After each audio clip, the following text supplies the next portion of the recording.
Plano naman laban sa Vice President. Itutuloy ang impeachment, manalo o matalo dyan. No?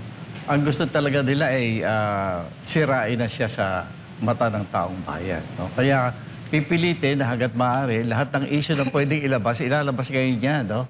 Kahit wala pang impeachment. Ngayong araw ay didesisyon na pagbobotohan na sa plenaryo. Unahin lang siguro natin pag-usapan itong impeachment dahil ito pong mangyayari ngayong araw ay inaasahan pong magkakaroon na po ng botohan dyan sa plenaryo ng Kamara kung papabor po sila sa impeachment ng Vice Presidente o hindi. Ano ba muna ang inyong pananaw hinggil nga po dito? Ang tingin ko, mukhang lamang yung mag-i-impeach sa ating Vice President. Bakit po?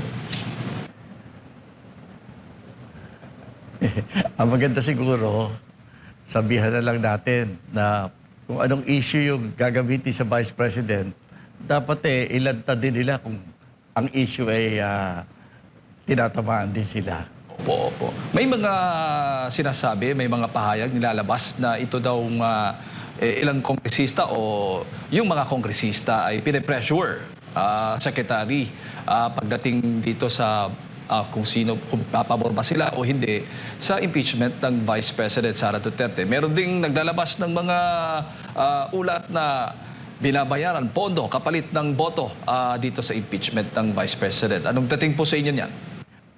Normal na nangyayari ang mga bagay na yan. No? Kaya wala tayong magagawa. Kung ang resulta ng impeachment ay malamang maaapektuhan ng mga sinasabi mong mga issue.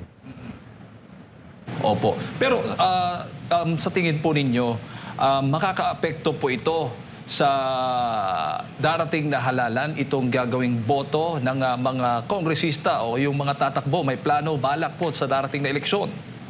Ay, siyempre malaki epekto niya, no? Kasi titignan ng taong bayan kung sino-sino ang tumulong para ma-impeach si Vice President Sara. Titignan ng mga taong bayan yan sa tingin ko, no? Pero sa ngayon, palagay ko ang mga congressman ay hindi muna iniintindihan.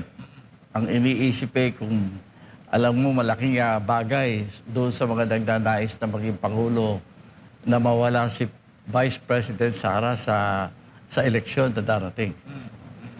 Kung meron mang advice po kayong maipapayo doon sa mga kongresistang boboto ngayong araw, papabor o kokontra sa impeachment ni Vice President Sara Duterte bago ko lang ipasa kay Partner Admar, ano po yun, Secretary? Ang tinitignan ko kasi, ang taong bayan siyempre gusto ko makita ang katotohanan. Isa sa issue na gagamitin yata sa ating pangalawang Pangulo ay yung SALN. No?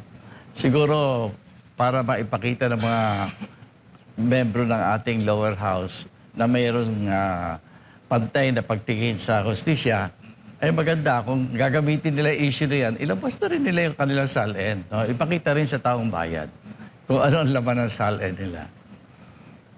Secretary, magandang umaga po. Good morning. Meron pa mga nakabimbing mga petisyon sa Korte Suprema na kumu-question nga sa constitutionality, sa legality po ng ginawang pagdinig or impeachment process dyan po sa Kamara. Ano ang nakikita nyo po if ever, na halimbawa, bumoboto, ang mga naririnig natin na 200 plus na raw, more or less, 200 na raw yung sapat na, no? Doon sa 106 ata yun na threshold. Pero meron pang nakabinbin dito na marami ding nagsasabi na pwedeng katigan ng Korte Suprema. Pero ano po yung nakikita ninyong senaryo if ever po na paboran muli ng Korte Suprema yung petisyon na kumu-question doon sa proseso po dyan po sa Kamara? Isa bang malaking pagkakamali yan sa panig po ng mga bumoto kasi naging walang silbi if ever man po, Secretary?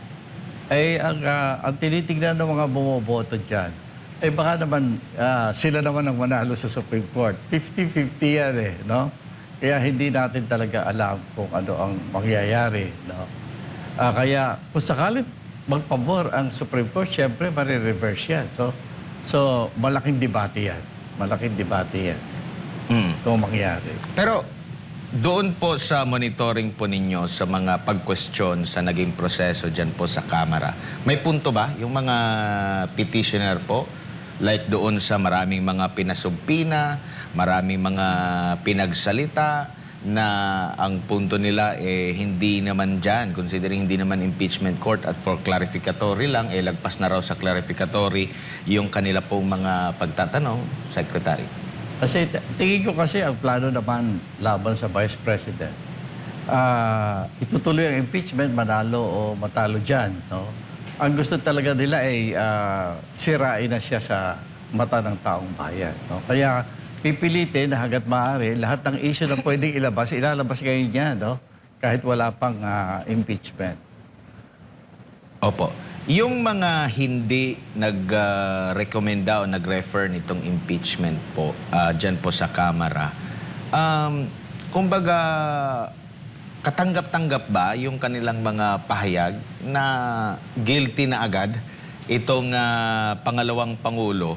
Kasi ang obligasyon, nandun yung mga nagre-reklamo, nandun yung mga nag-refer, kumbaga, mas naiintindihan siguro natin kung sila yung magdidiin sa pangalawang Pangulo. Pero yung mga miyembro at yung mismong chairman ng komite, ganun ba dapat yung kanyang mga nagiging pahayag at treatment dito sa ganitong proseso? Hindi ba siya parang kagaya din sa korte na may nakahawak na timbangan at nakapiring ang kanyang mga yung hawak ng timbangan po? Hindi ganyan ang proseso sa impeachment kasi talagang politika yan pamumulitika yan. No?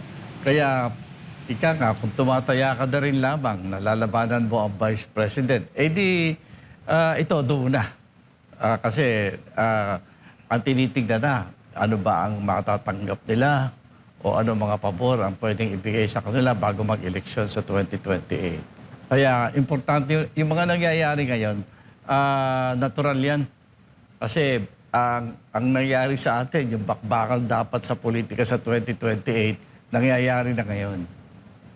Kaya talagang lulubha ang mga issue na ilalabas dyan.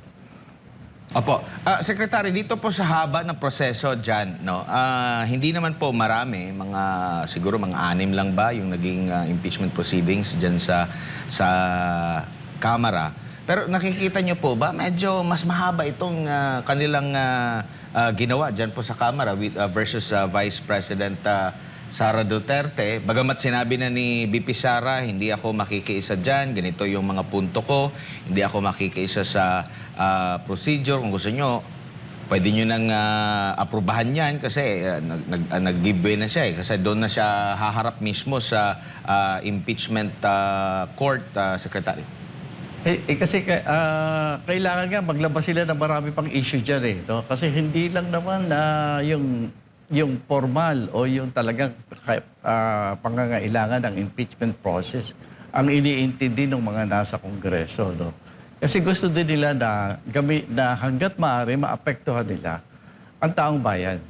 Hindi lang yung proseso tinitignan dyan, kundi yung sentiment din ng taong bayan. Hanggat maaari kung gusto nilang sirain si Vice President Sara, lahat ng paninira ilalabas na ngayon. Opo. Pero dito po sa Senado naman ngayon, dahil po sa development ng mga previous na mga sagot po ng Korte Suprema, nakikita nyo po ba na magiging maingat na yung mga senador sa pag-handle po nito or needed pa rin na may mga manindigan kagaya po doon sa Kamara na pabor sila o hindi sila pabor sa impeachment ng pangalawang Pangulo? Palagay ko, hindi ingat ang pag-uusapan dyan.